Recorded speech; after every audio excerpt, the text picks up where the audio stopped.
உங்க கருத்துப்படியே நான் வரேன். நீங்க ஒரு இந்து, நீங்க வணங்குவது கிறிஸ்து, நீங்க கிறிஸ்தவர் ஆனால் இந்து. அதெல்லாம் இருக்கட்டும். ஆனா அந்த கிறிஸ்து இந்துவா? அவர் வெள்ளைக்கார கடவுள் தானே? அவர் வெள்ளைக்கார கடவுள் இல்லை. இயேசு கிறிஸ்து பாலஸ்தீனத்தில் பிறந்தவர். அது ஆசியா கண்டத்தில் இருக்கு. அவர் ஆங்கிலம் பேசவில்லை. அவர் பேசிய மொழி அரமேயம். இயேசு கிறிஸ்து என்பதற்கு இரட்சகர் என்று பெயர்.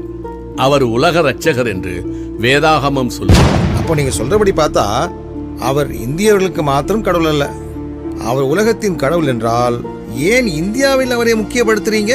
இந்தியாவும் உலகத்துல தானே இருக்கு. இந்தியா இந்துக்களுக்கு மட்டுமே என்று சொன்னால், இந்தியாவை படைத்தது இந்து கடவுள் என்றால் வெளிநாட்டை படைத்தது யார்?